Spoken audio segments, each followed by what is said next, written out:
hello to our monthly chat for change. I'm Rebecca Blau from Musicians for Solidarity.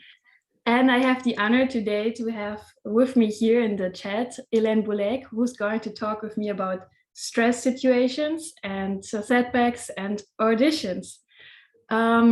It's very nice that you're here. Welcome.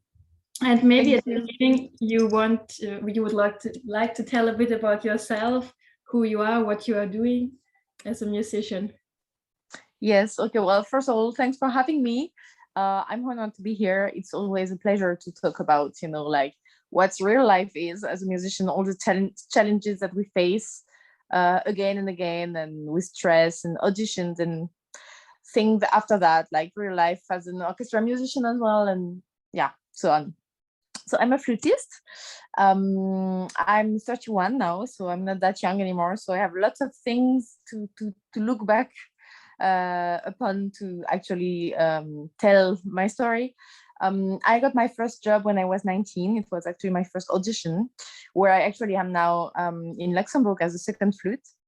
And then for a couple of years, I didn't do anything. Well, I played in the orchestra and I studied in Germany for my master. But then I started doing competitions, like my first Kobe competition in 2013. Then I did Geneva, then I did Prague. I won a second prize in Prague, and then I did ARD in Munich. And then I did Kobe again, and I actually won this one first prize. So that was 2017. And after that, well, it was kind of unexpected for me. Like, I did the competitions. We do that to win them, but like there's like, oh, it would be nice to win it, and like, yeah, I want to win it. There's a bit different, And so I won that, and directly after that, my first audition after that was for solo flute in Stuttgart at the radio, and I won that. So I moved to Stuttgart with my partner, and I did a trial year, and it didn't work out. So that kind of came unexpectedly to me. I hadn't seen that coming, so it was a hard blow. So we had to move back to Luxembourg. Fortunately, they had kept my position for me for 1 year, so I didn't I wasn't suddenly out of a job. And so yeah, we moved back, and I had to, cope with the fact that this was my biggest setback, my biggest professional setback ever. And it was really hard.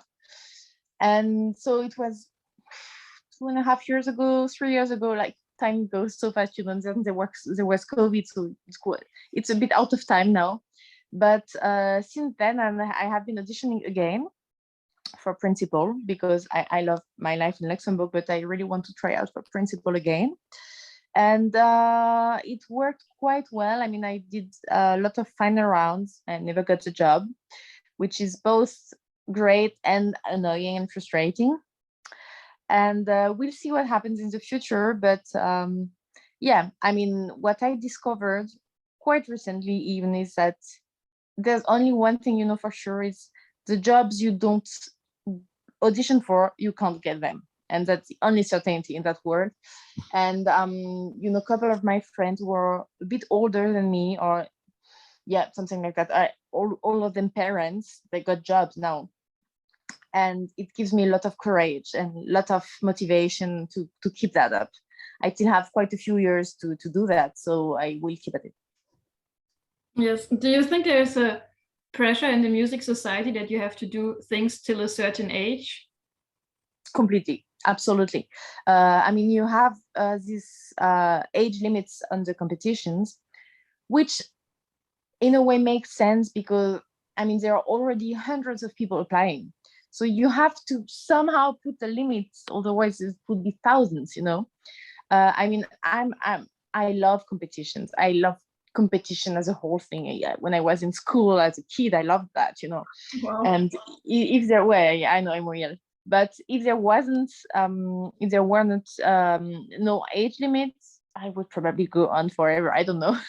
So, I mean, at the same time, I'm getting tired, but I kind of miss that, you know.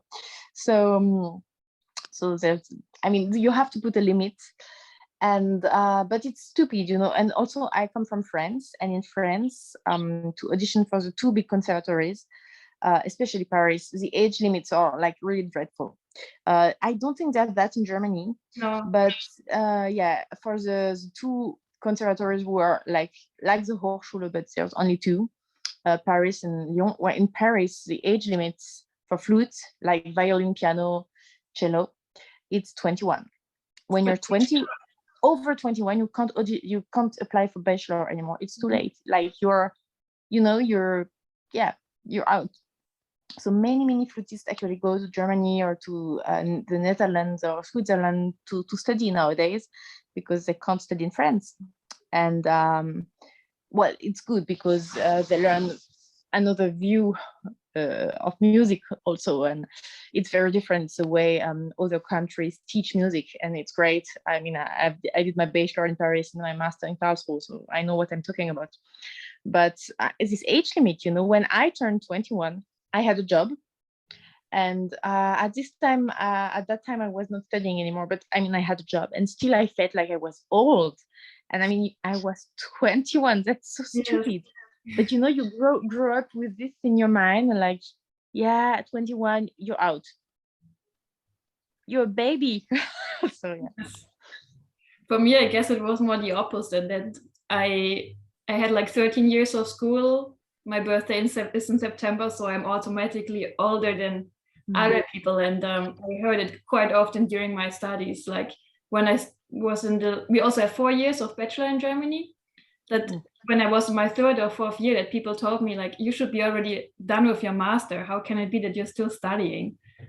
And I did nothing wrong, but still there was this, you have to be doing this at a certain time. Yeah, I mean, it's stupid. I think, you know, I'm a much better, I'm 31, and I think I'm a much better flutist, and above all, I'm a much better musician now than I was 10 years ago. Like, no comparison possible. And I think it's the same for everyone. As we grow up, we mature, and we understand so much more about everything. Yes, and also when you just get to play a lot of music, you learn so much about the different styles, about how to play with other musicians together. And this you learn by doing with the time, and not by only practicing on your own. Because you said that there has to be like somehow a choice or a limit for competitions. If not, there would be just way too many musicians apply.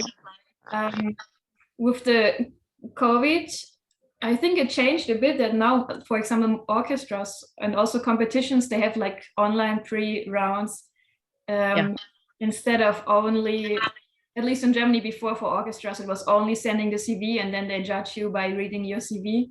And now it changed to videos. What do you think about this changement? You know, I'm actually, I can't decide, because, you know, first of all, I personally, because with my CV I was invited, I find that it sucks because it gives me much more work. So that's like the very egocentric part of me speaking. But apart from that, there are two things. Like, I think many things get lost on a video, and also many people have no idea about video. I mean, even I have no idea like which angle works best, and like depending on where you are from the you know, with the camera, it just doesn't project the same thing at all, just visually, even without the sound. And I've been in the jury of 2 competitions who were just videos, and like it just makes a world of difference. And also there's a matter of who has the great recording material, like maybe even a tonmeister, a sound engineer, and who has just his smartphone, you know, and it does make a difference as well. But it makes a sound difference. So maybe we don't need to hear all these details, you know, for first round, because there's so much you can hear just, you know, just by seeing and hearing. Like you can hear intonation and rhythm and phrasing, like all the details maybe would be for the later round. I don't know. So it can be hard depending on who has the best material to record, but also it does give a chance to people who don't maybe have the best CV. And the thing about inviting people with great CVs is that some people haven't done an audition in 10 years. And let me tell you, when you stop auditioning to come back into that, it's really hard. I stopped for 1.5 years when I was in Stuttgart. Mm-hmm. It's not easy to come back in the game. It's just a very specific exercise, auditioning. And many people have great resumes and they play fantastic, but when they audition, they are not there anymore. So whereas many students who have been, practicing like crazy and doing mock auditions and tons of auditions and competitions all over the place, well, they actually play better in auditions, and they should have the chance to audition, because if they don't get the chance to audition, how could they ever get a job? And then it's gonna always be the same people getting jobs and moving from jobs to jobs. And so maybe on the other hand, this thing with videos might give more chances to lots of people. So yeah, good things, bad things. Yeah, I can't decide what I think. Yes, I think the same. It gives the opportunity to people that don't have a full CV, or that maybe later decide in their lives that they want to audition, that they still have the possibility. But at the same time, for me, for example, I hate recordings. I feel way more stressed with a recording than with a real life event, because you can do it so often and again till you have the perfect take, and you know that everyone else has the same can also make so many takes as they want. And I personally, when I have one that is fine, I give up. I cannot do it like 100 of times. Actually, my opinion is that it's great, because you can just lose so much energy and time and yourself in doing 50 takes, and you won't ever have the perfect one. No, I mean, for sure not. No. When you record the CD, it's that way.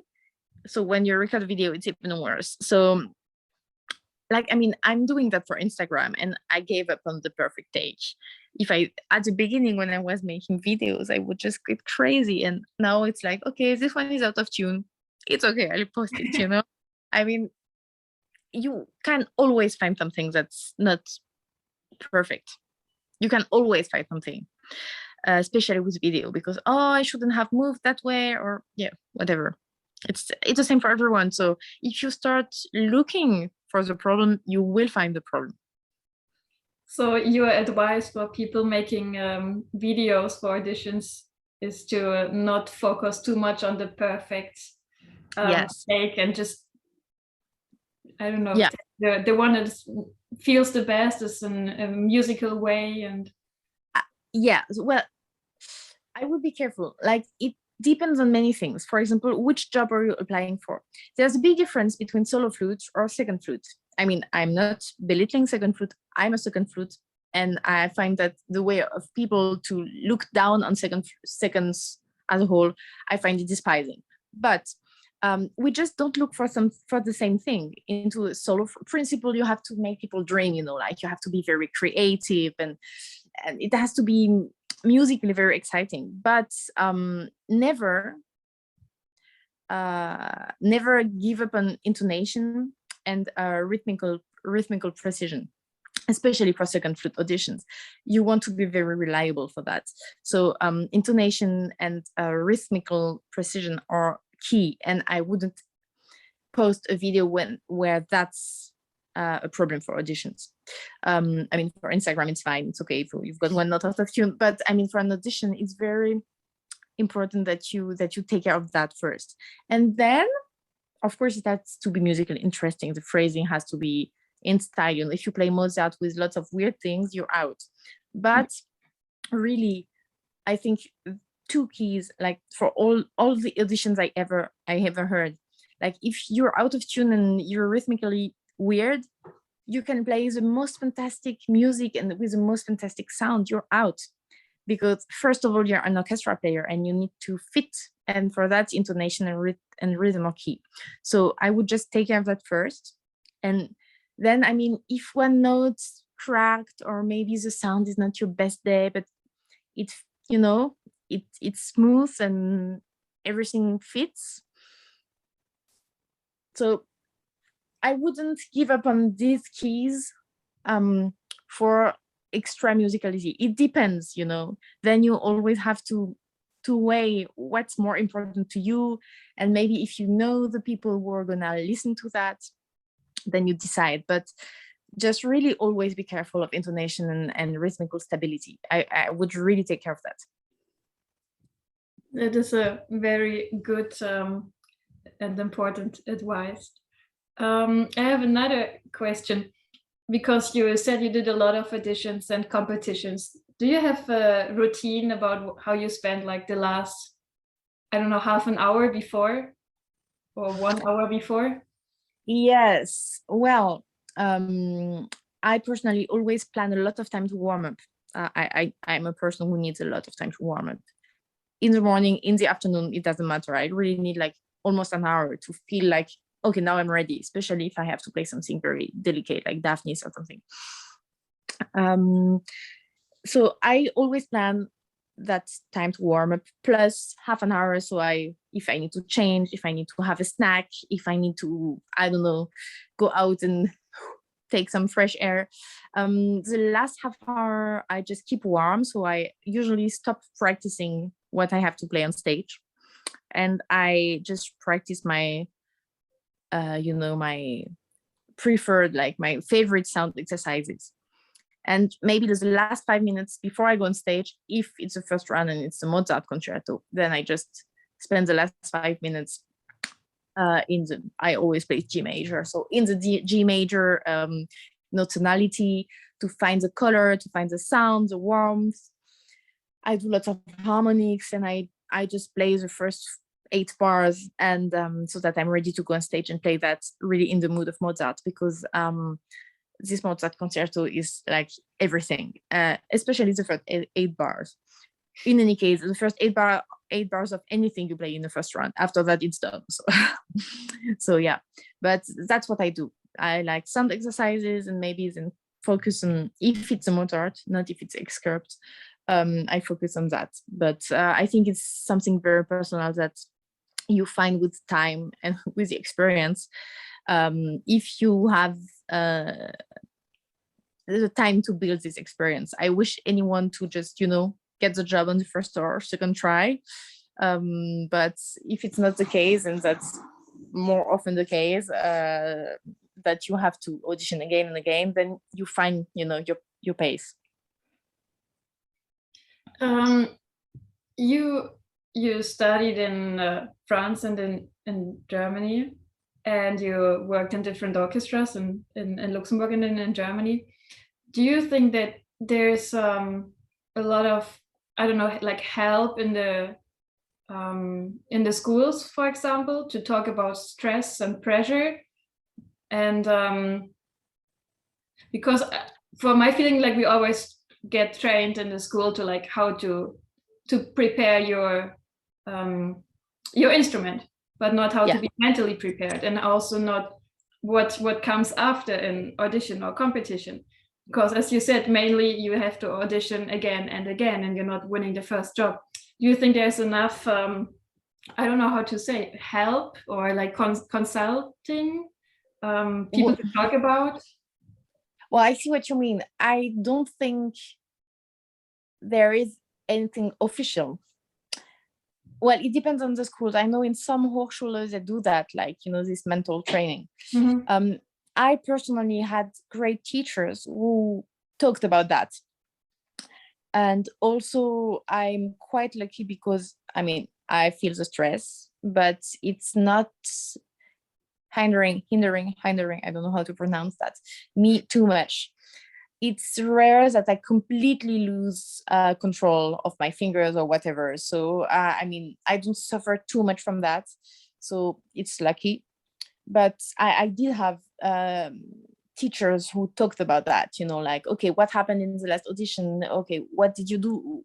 Where did you go wrong? And what can we do so that next time it's better, And especially when it doesn't work out at all, when you play very bad and like you don't pass first round, I find it extremely hard every time not to pass one round. It's really hard on us to just find the strength to go on and to just not question everything about us as human beings. And of course we shouldn't take that personally, but we do because we just put everything. But I strayed far away from the question.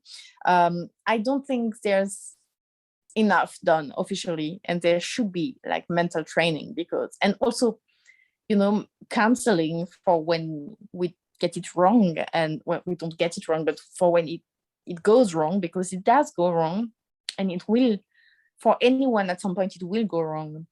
And we need to be prepared to face rejection again and again, because it's really hard. Yeah, I think at least in Germany, the schools are now changing this system a bit, that they offer mental training, and also that they have like a person of trust in the university that you can always contact if you have any troubles, or you just need to talk to someone that is maybe not your teacher, maybe not someone you are constantly in contact with, because also your teacher somehow guides you, and maybe you don't always agree on that, and maybe you need to talk to someone that is neutral in that position. But as far as I don't know if orchestras have it as well, because there you are always in a stress you always need to play, you always need to kind of deliver on time. Yes, and depending on the orchestra and the colleagues and the conductors, it can go well or not so well. I'm lucky because, well, first of all, I'm second flute, so you are less exposed, of course, to bullying from conductors or colleagues. But I'm also lucky because I don't have such an orchestra. And also when I played in Stuttgart, even if that didn't turn out so well for me, until the very end, they were really, really friendly with me. And like, I didn't feel like, okay, now I'm on the chair and they hate me or whatever. No, they were really nice. And so I personally never experienced that kind of really hard working atmosphere, but I know that it happens in many orchestras. And I don't think there's anything in any orchestra that's fixed. And that's from time to time, if something is really hard, I know that in some places you can go some mediation, like some guy to help talk it out, I don't know if it's everywhere, but usually human resources, or like the guys in charge of the orchestra, know that it has to work out well between people, or okay between people, so that we can make music together. So they try to solve the problems. But of course, belittling or bullying or these kind of things do happen. And as a student, it's hard. But if you've been on the job for 20 years and suddenly you've got a chief conductor that comes and say like you're playing is shit, I think it's probably much harder even. And maybe we do need that. So yeah. Because you just said again that when you didn't pass your trial year in Stuttgart, I just read what you were always posting, and I totally had a lot of respect for that you were talking so openly about it, because it happens, it just happens. And I think that more people feel like ashamed that this should not happen, like when it happens to them, and this is like more a taboo topic in the music society, that like not passing trial. And just my total respect that you talk about that so openly. I don't know how often we have things that we want to, but at the end we don't get it, we don't achieve it, or not for, maybe not forever, but for the moment. Yeah, it's you know, I thought a lot about whether I would talk about that openly or not, Do you regret because it? Do you regret it? I never regretted it, but I thought a lot about it because I knew it was kind of double-sided. I mean, on one hand, many people actually, I knew that many people would be able to relate. I completely underestimated how many, because I, like, after I posted this long post about like I didn't pass trial and it's really hard on me and blah blah blah.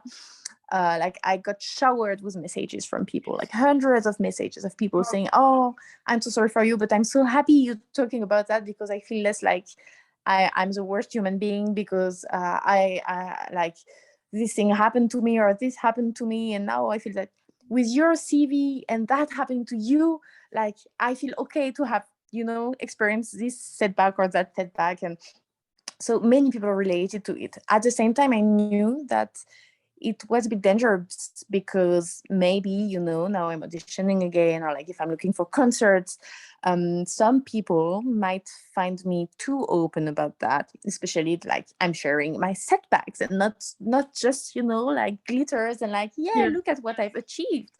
And it's a bit of a taboo. And so for some people, it might actually discourage them to work with me. And I knew that, but I still decided to do it because actually, like, I don't want to work with people who just want to show off glitters. That's not life.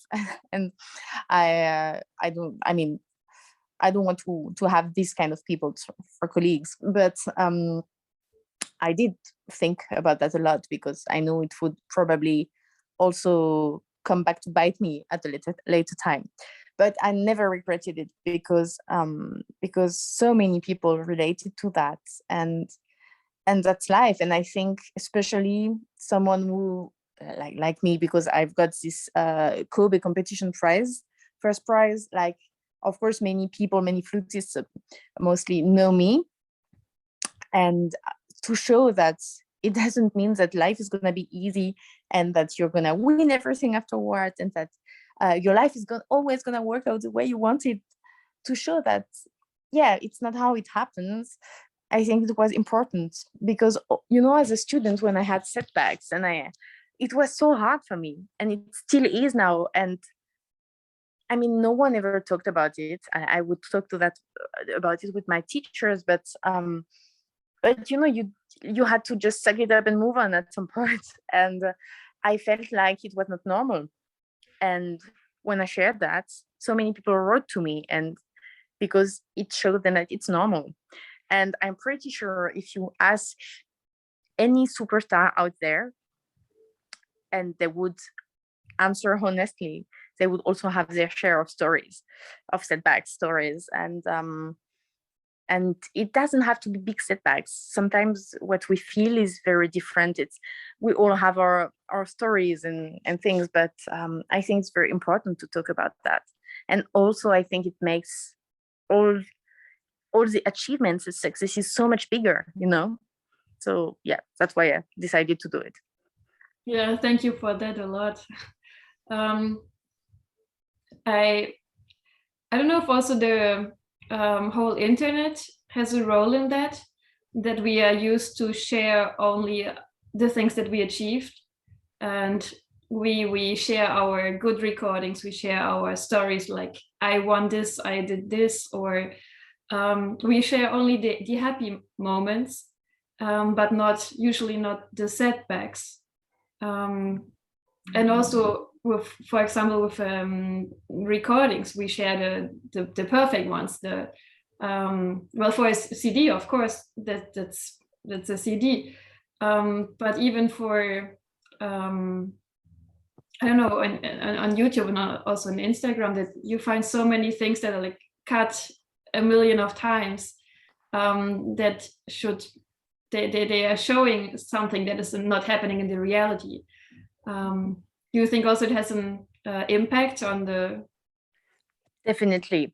I mean, I know all that, and it still has an impact on me. So it definitely has an impact on people. But at the same time, like, you know, people always are saying, yeah, because of social media this and because of social media that. There's a danger in that. Like, I mean, for example, I just had a baby, so I'm not as fit and thin as I used to be.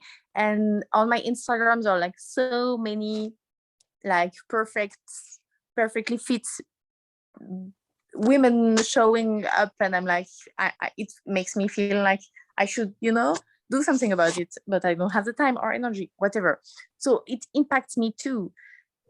What should I do? I should unfollow the hashtags that show that up, or the people, or I should act upon that and make it so that it doesn't show up if it makes me feel so bad.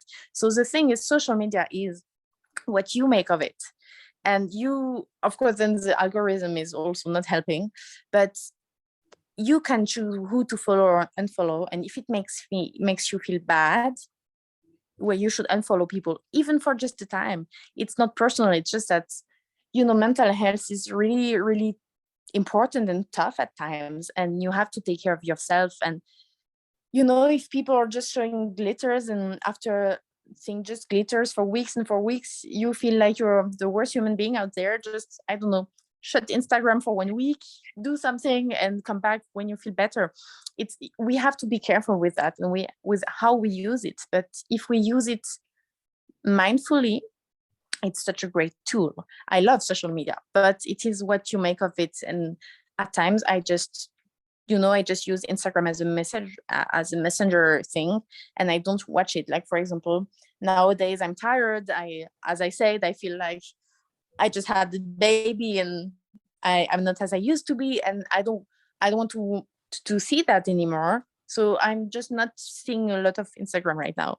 And when I feel better, I'll be back. It's okay. And I think we just have to take care of that. Yes, absolutely. Another question, because we were talking at the beginning about auditions and now how it changed to like with the videos. If you would have the chance to create an audition yourself, like the whole system for an orchestra, for example, how would it look like? Well, that's a good one. You don't know how many times I talk with colleagues about that. Like, what's the perfect way to organize an audition? Because, well, in Germany, you have to get invited. It depends on your resume. You know that, of course, but just in case people don't know that. So usually it takes forever to get invitations, because first you need to have an academy job, which can take a lot of time. And then you need to go to the Vorprobespiel, which is a pre-audition, blah, blah, blah. So it takes forever. In France, it's completely different. You just apply and you go. And for example, it makes flute auditions with 120 people in the warming rooms. So it's crazy. So 120 people play 30 seconds and that's it for the first round. But at the same time, everyone has a chance to get the job. In the UK, for instance, you easily get an invitation and then they hear people out. I don't think there are many rounds. And then they try people out, many different ones for a couple of weeks or much longer. I don't know. I think it's more or less the same in Scandinavia. I would say if you have this opportunity, it's great that you can try people out, because there are many things you don't hear in an audition, because you don't know how people are going to fit in, which is important, but you need to have lots of time to do that. So, I mean, there's no perfect way to create an audition. I mean, if you had unlimited time and budget, I would go with the UK or Scandinavian way and invite everyone, do a couple of rounds, and then, you know, try out many people, and not trying to find one people and not having never played next to them or something like that. So that would be my way, I guess. But I mean, I know so many people who play so well and don't play well in auditions. So yeah, it's really hard. Do you think it should also include like a chamber music round where you play with the other musicians from the section?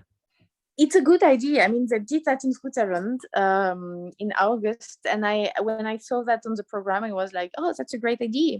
So I think, yes, it's a good idea, whether it's for principal and you have to lead the section, or I mean, in the strings, it's probably different, but for the woodwinds, I mean, if it's for second, you need to adapt. So it would make sense as well. So yeah, I mean, I think it's interesting.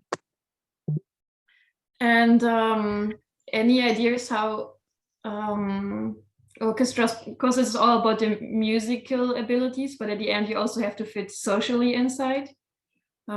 Any ideas about that? Well, there's only one thing I can recommend. You just have to be yourself. Of course, only if you being yourself means being a respectful and polite human being.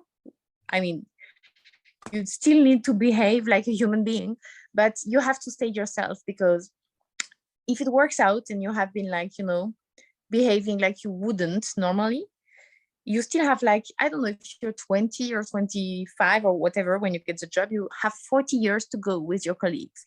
So you're going to be miserable for 40 years if actually you were not yourself during the trial.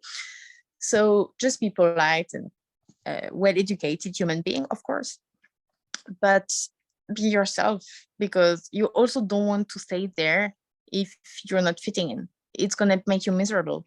I know it's easy to say I have a job, and if it's your only way to make ends meet, it's different. But yeah, being yourself is important, be also for you to know whether or not you can imagine spending the rest of your life on this chair, with all the surrounding people. Yeah, if it does not fit socially, it's going to be a hard time for sure. Yeah. Because now we just mainly talked about orchestras. I know that there's this thing in France that does not exist, as far as I know, in other countries, the intermittent du spectacle. I know it has good positive sides, but also like disadvantages. And I don't think that a lot of people besides of France know about it. Can you tell a bit about? You're gonna laugh, but I left France when I was 19 for Luxembourg. And so I never had to do that myself, all the paperwork. So I just know that you have to get this intermittence. You have to get a number of hours a year. Like, for example, if you are a freelancer with orchestra, you get contracts during the year. And at the end of the year, if you have your number of hours, you get this status intermittent. And if you have this status, then you get, like, even if the next year you're out of a job, you get a monthly pay, which is proportional to what you got the year before, I think. Which makes that, for example, during COVID, all the people who had this status still had something to live. Not the same, but still something. But all the unlucky people who don't have the status because they didn't have the hours like the year before, well, it got nothing. So it's both good and more complicated for other people. For example, if you freelance a lot in foreign countries, but you still live in France and also freelance in France, you can have the hours because they just work in France, I think. So it also makes some lives complicated, but that's actually all I know about it. So it's a status that can really help people and that many countries are jealous of. I don't really know the bad side. I know that for people who can't make it, it's really hard then because they don't have all these advantages. But that's actually all I know about it, because I was lucky enough to get a job super early and to never have to worry about that. Yeah. I just know from friends that live in France, they told me about it. And I generally think it's probably it also has disadvantages, of course. But I like the idea that for freelancers, there is like a kind of secureness if they have enough rehearsals and gigs per year, that you can make a living with that, because in a lot of countries I think it's not possible. And people might not take the step to become a freelancer because they are afraid of it. And then they rather go and audition, and maybe they don't even have the, when they start to study, they don't even think about that there's more than only like teaching and orchestra. Yes. Also a whole range besides, because for example, myself, I am more into chamber music and contemporary music. The auditions I did in my life, I can count them on one hand. And this, I think it's a decision you really need to make at a certain point if you also want to be a freelancer. And I don't know if it will change in the future, maybe after the whole COVID times in other countries, because maybe the government has now seen that it's a tough time anyways already without any pandemic to be a freelancer, and that they now had to offer a lot of social help, that people can pay their rents. I don't know, maybe like the system of France will also give some inspiration to other countries, and a general idea about having a secured, more or less, possibility for freelancers. I do hope so, because at the same time, this pandemic showed that we are considered non-essential workers. So, it's So I do hope that it actually works well for us artists, not only musicians. In France, this status is for all artists. You can be a dancer or like an actor and have this status. And all of these people had to stop working during COVID, non-essential. So it's kind of hard to hear, like, okay, well, culture obviously is not essential to anyone, apparently. So yeah. So let's hope that things go for the better. We always hope that. Yes. No, but I think during the pandemic, like the government maybe decided that we are not essential for I don't know, during the pandemic, but I think that people noticed how life is without going to a concert or to any kind of performance, that they noticed how much value it actually has in their lives. I really hope that people actually missed it. I know I did. So yes, I also did, and I'm quite happy that things are getting more and more normal. Okay, for me, I don't have any more questions actually. The Antamitong one was like a bit out of the rest. Okay. I don't know if you have anything you want to tell at the end. Any I think to come back to auditions and trial and all of this kind of things, something that I said before, but I just want to say again, because I think it's so important, is that when it doesn't work out in auditions,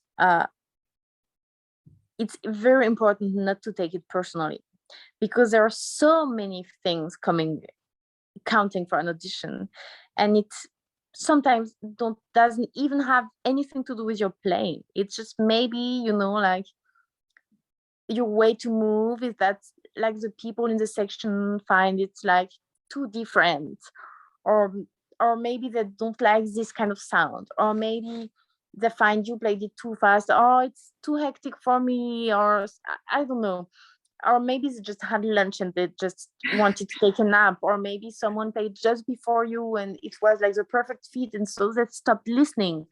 And so many things have nothing to do with how we play in an audition. I mean, I've been on both sides of the audition so many times, and it's really, really important not to take it personally. If we start to take it personally, we're screwed. It's so hard to take rejection again and again, and it will happen to everyone. And and it's not personal. Of course, I mean, we can have bad days and play badly, and so we just know we played badly. And it's always interesting to have feedback, because we might hear things that we didn't notice and which might be interesting, but also sometimes the feedback, you can't relate to it. And so feedback you always have to take with, you know, lots of space, you know. And but above all, never take that personally. It's I mean, bad days can happen. It has to fit. The chemistry has to work, and if it's not meant to be, it's not gonna meant to be.